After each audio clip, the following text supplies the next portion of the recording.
Hello, and welcome to another episode of Untraditionally Traditional, a podcast with me, Brittany Duncan, a millennial homemaker. Join me each week as I share all the things I've learned that make keeping your home, garden, and life running smoothly, all while working. If you are enjoying the podcast, please be sure to subscribe in your favorite podcasting app so you get the episodes downloaded straight to you every Monday. Now, on to today's episode. Hello, and welcome back to Untraditionally Traditional, a millennial homemaker. This is your host, Brittany Duncan, and I hope that you're having a great Monday so far. Originally, I planned this episode when Boise was feeling like full-on spring, and, well, yesterday, as well as through the night and this morning, we got snow. So that's that. Here's the second winter. When I was feeling springy, I chose this topic, which is for all of you who are planning on getting or thinking about getting chicks this spring. Our chick journey has been a little crazy, and I'm honestly not sure if we're outliers or not, but here goes. Johnson and I ordered 6 chicks from a local and well-respected hatchery. We ordered 3 Americana, which are beautiful blue eggers, a New Hampshire red, a Rhode Island red, and a barred Plymouth Rock. We chose the Americanas because, shamelessly, we wanted pretty eggs, and the others because we wanted variety in our flock. They're all pretty cold hardy, the Americanas too. So the first thing I'll say when selecting what kinds of chickens you want is what kind of climate are you in and what breeds do well in said climate. Most chickens handle cold much better than heat, but a few handle cold better than others and heat better than others. The second thing to look at is how many eggs do you want. All chickens lay at a different rate, but some are better layers than others. The reason that you see eggs at the grocery store being primarily white isn't that they're brown eggs getting bleached. They are from egg-laying hens with high production, typically white leghorns. Also, I'll say, just a little side note, there is no nutritional difference between the color of the egg. It's just like skin color in people. It's a pigment thing, but on the inside, all the same. So if you are worried about the nutritional value of the eggs, know that no matter what color you get, they are going to be really nutritious coming from your backyard with control over what kind of food you're feeding them and all of that. Other considerations might be temperament. Some breeds are friendlier than others, but I would honestly say that depends on the chicken. Our most flighty chicken is a barred Plymouth Rock, which is typically regarded as a family-friendly chicken that's happy to be handled. Lucy, not so much. I mean, I guess once you catch her, she's sweet, but catching her is the tough part. Our most friendly are the Americanas, followed by our New Hampshire red, which if you have followed on Instagram, you've probably seen our New Hampshire red Lucky playing with Sage. Those two have like this funny bond. And so, yeah, she's great. When deciding on chicken breeds, it may be helpful to determine how many chickens you want to have first. To start with, you need to decide how much space you want to dedicate to your hens. They're going to need a minimum of 4 square feet per chicken, but trust me when I say this, build your coop and run as large as you can. Whatever space you are willing to give them, do it. Johnson and I have now extended the chicken coop not once, but twice. I ordered a coop that was supposed to be fit for 10 chickens. Very quickly when we were assembling it, we realized that it was going to need to be extended. So Johnson figured out a way to extend the run. We doubled the size of that initial run. And our intention was always to let them roam the yard for a few hours a day, but spend the majority of the day in their coop and that extended run. But let me tell you, just like many people told me, this is not going to work. Unless you don't mind having chicken poop everywhere, and when I say everywhere, I mean everywhere. Like, for example, they particularly love your deck, your patio furniture, being nice and close to the house, looking in the windows, which is super cute until you walk outside and step in. Well, you get the idea. After growing tired of everything being covered in chicken poop and having my garden bags dug in, I decided to dedicate a much larger space to their run, 16 by 8 feet specifically. And this is now their outdoor space. They can mess it up as much as they like, but they do not have free reign of the property any longer. And yet it's like a good space for them to roam and root around and enjoy. They are happy hens.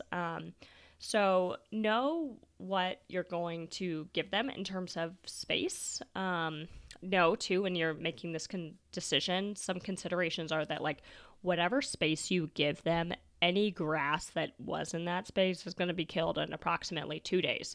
Between their scratching and pecking and the pH of their droppings, the grass doesn't stand a chance. So know that that area is going to be dirt, mud pretty soon. We chose an area that conveniently was adjacent to their coop and never really grew well anyway, so it wasn't a huge loss for us, but that's something to know, is that it will be dirt. Once you decide how much space you're going to give your girls, then you can decide on how many to get. It's very important to check with your city and county codes to make sure that you are, one, even allowed to keep hens, and also if you're considering getting a rooster, most cities won't allow roosters, so that's something to consider too. And then if there is a limit on hens and you do have a rooster, know that you're going to end up with more chicks unless you're, using all those eggs. So figure out how many hens you are allowed to have. Here in Boise, we're allowed to have up to 6, and so 6 is how many we ordered because I have no self-control. Go big, go home. 6 turned into 7 because evidently the employee popping our chicks into the little take-home paper baggie miscounted and threw in an extra. So word to the wise, count the little fluff balls before leaving the hatchery. I wasn't upset at all to have an extra hen. And it turns out it may have been a God thing because 3 days into having our little chicks, one of our hens started developing crossbeak, which is where the beak starts crossing and growing horizontally, making it extremely difficult for the hen to eat. I truly believe that God put that little chick, affectionately named Henrietta, into our hands so that we could find somebody that would give her the care she needed. Hens with crossbeak are often called, fancy word for retired, put down, killed, but neither Johnson or I have the heart for that. So after lots of searching, I found this angel of a woman who rescues all sorts of animals and has, at the time, she had 7 crossbeak chickens. I was actually texting with her last night, checking up on how Henrietta's doing, and she said she's up to 11 now, that she hand feeds 3 times a day. Angel. So driving the 6 hours to deliver Henrietta and then home again to get proper care for her was the easiest decision I've ever made, although I'd be lying if I said I wasn't ugly crying pulling out of her driveway. After you hand feed a little baby chick for, several times a day for, gosh, I guess we did that for about, a week and a half before we realized that, we were not equipped to deal with her and she needed somebody that really knew what they were doing. You get attached. So, but she is flourishing and doing super well. Anyway, all that to say that we ended up with 6 hens after all.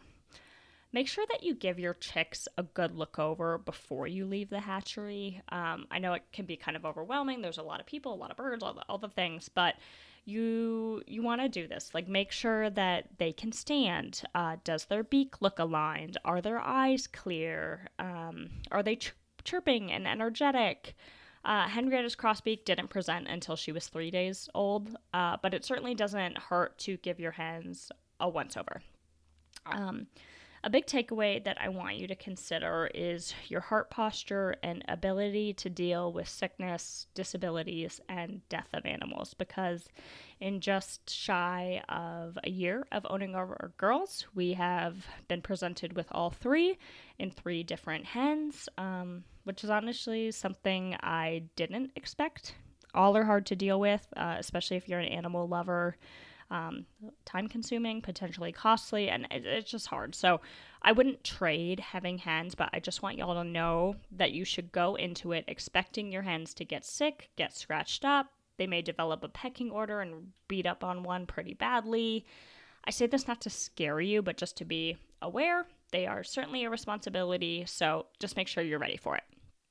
Okay, let's move on from that and on to things that we need to do to prepare our girls for winter. What you'll need to do is winterize your coop and the smaller run in a few different ways. First up is to put plexiglass or a clear plastic to block the wind. Think of like their feathers as like this nice coat that keeps all that heat in, and if the wind is like ruffling up their feathers, they're losing all that heat, so you need to block the wind. You'll also want to change those roosting bars to be 2x4s placed horizontally. So the 4-inch side is going to be what you want them standing on. You do this because they can stand flat on them, and then they lower their bodies over their toes and keep them nice and toasty and frostbite free, as opposed to like wrapping their toes around a smaller bar. Then they're exposed and they are subject to frostbite. The big thing that you are fighting in the winter is that frostbite. So for your girls that have combs and wattles, these are particularly subject to frostbite. I have heard to use Vaseline, but then other forums I've read say that it has too high of a water content and will actually cause frostbite. Word to the wise, if you get on like a chicken forum, you're going to probably hear the polar opposite advice. People saying do it, other people saying absolutely do not do that. It can be a little bit tough to navigate, but I did read that Musher's Secret is a better solution. And we had it for Sage's Paws. And so that's what I used when it's really cold. Basically, you rub it on their combs and wattles. It's kind of a lot of work because, again, you got to catch them. You got to get them to hold still to be able to rub this stuff on their heads. And they don't love you, rubbing up on their wattles and combs. But it's important to do to make sure that they don't get frostbite on them. Because it's obviously very traumatic for them. It's very painful. They can lose the comb and wattle too, which is sad. I think they will grow back, but that's like, if it doesn't, affect their life, I think it's like a pretty traumatic thing. So it can, put them into shock or that kind of thing. But other than that, you want to make sure that their water isn't getting frozen. You can buy a specific chicken water heating plate that you put under their water container. Something we didn't buy and we wish that we did, but we now have in case we get another really, really cold snap, is a heater, not a heat lamp. For the love, do not put a heat lamp in your coop. And if you use one with your chicks, make sure you find a way to secure it.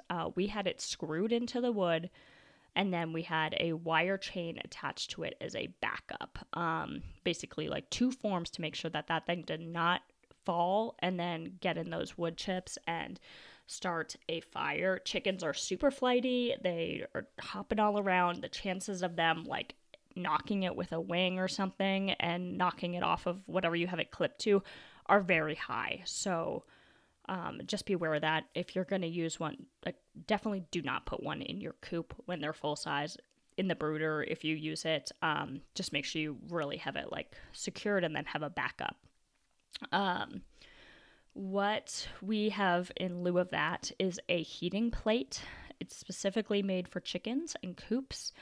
It keeps warm but not hot. I plugged it in our kitchen, turned it up to full heat, and I could hold my hand against it without it burning. But it's basically just to give them a source of warmth, and we're going to bring it out when we dip into those negatives, sub-zero temperatures, to protect them. You'll also want to consider lights on a timer if you want your girls to keep laying through the winter. They need 12 to 14 hours of light to keep producing eggs. So when winter comes, even with lights, their production is going to slow down, but the lights definitely help. Our girls have been amazing layers this winter, but it's also their first winter. So we'll see next year how it all works. But The flip side of winter is summer, and to me, the heat is scarier than cold for our girls. Chickens can't sweat, and so they have a hard time regulating their temperature. Be sure to think about your coop placement. I highly recommend choosing a location that has good airflow as well as shade. The location that we first chose for our coop turned out to register 10 degrees hotter than the air temp. The second location that we moved the coop to stays 10 degrees colder than the air temp in the summer because of the shade from the tree. And the soil there tends to like hold a little bit more moisture, so it just stays nice and cool. And so really think about that and try to pick a location that is not going to be as hot. Yeah, because it's pretty rough on them. If you see them panting, like a dog, like they'll open their beaks and they'll be panting. That means they're like very, very hot. You can put trays of water, like shallow trays of water in their coop, and they'll like stand in it to cool off their feet. That's like one way. But when it's really hot, it's just really tough to deal with, and you hope that they're going to be okay. But that airflow and shade is really important. It helps a lot. Okay, let's talk about brooders. So, your brooders, what you're going to put your chicks in and keep them for the first 2 to 3 months, depending on when you get them and what your outdoor climate is. Same concept as the coop and run. Make it as big as you can with walls as tall as you can. Consider some kind of door you can put so you can like open it up and easily change their food and water and like socialize them. But you ideally put like a mesh roofing on it. They grow quickly and are looking to fly the coop and perch on everything outside of their brooder, it seems like. So just think about that and try to prepare. We made ours like larger than what we ever thought we would have needed. And by the end, it was like, and they were able to like fly up on top of the edge of the brooder, and they, droppings would be on the floor and all those things. So just think about that. You'll want to have a chick starter, a food container for the chick starter, and then a chick water container. And it's really important to make sure that it's shallow enough that they can't drown in it. So depending on what water container you use, you can put pebbles in it so that they can still get the water, but you're taking up that space that they can't drown in it. For the first few days, you'll want to add chick electrolytes. This helps them rebound from the change of habitat and stress caused from, picking them up and transporting them in new space and all of that. So you can get that from like your local kind of farm store, like Tractor Supply or DMB, whatever you have local to you, but specifically electrolytes for baby chicks. You'll need bedding in the brooder, and make sure that it is pine shavings. Do not use cedar shavings. You'll see them sold there, but they're for other types of animals. Cedar shavings are highly poisonous and toxic to chickens. It'll kill them because of negative effects to their respiratory system. So no cedar, we use pine. Heat source.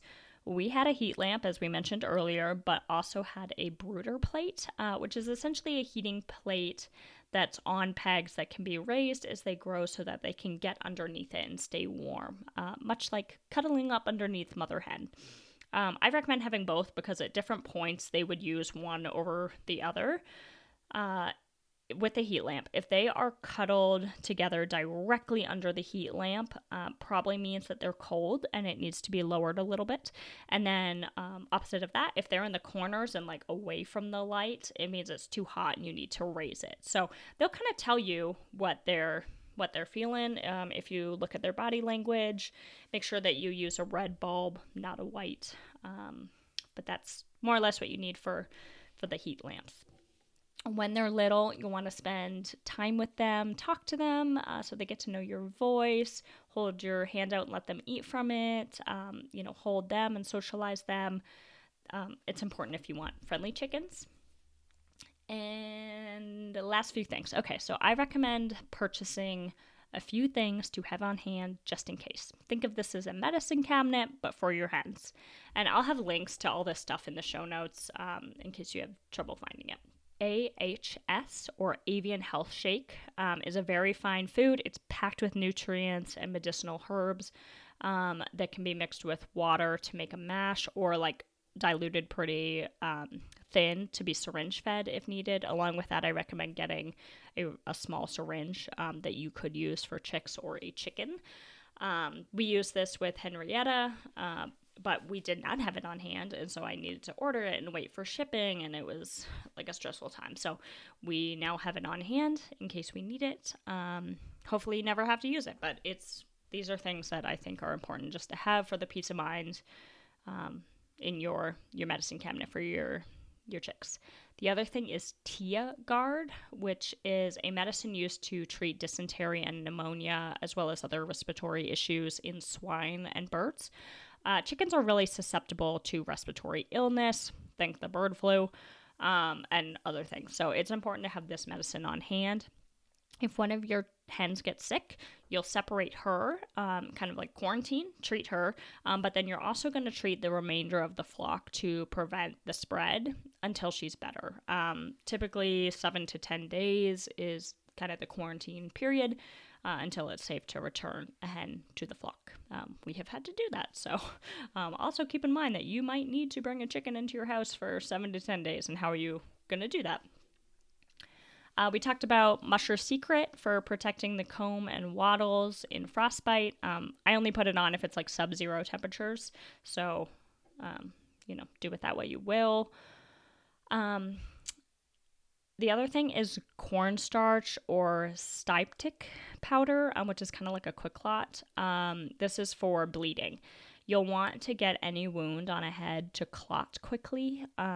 For one, if it's bleeding, the others will peck at it, making it much worse. And you want to start that healing process. So those are the things I think it's good to have ordered, stocked in advance, so you're not running all over town trying to find these things. Speaking from experience, most need to be sourced online. You're not going to find them. We have a lot of really great feed stores and pet stores, and a ton of people in Boise have backyard chickens, and it's still hard to find some of these things like in a physical store. So you don't want your girls to need to wait on Amazon to get treatment. So be proactive and prepared. Having backyard chickens is a blast. They are so fun with their little personalities, and having fresh eggs is amazing. Know if you're getting hens that you will spend much more on eggs than you will at a grocery store or even farmer's market. Definitely don't get hens to like save money on eggs. It doesn't work that way. It's a novelty. They're a fun pet that gives back, and I think, go in expecting to spend some money on them, to deal with some hiccups. It happens.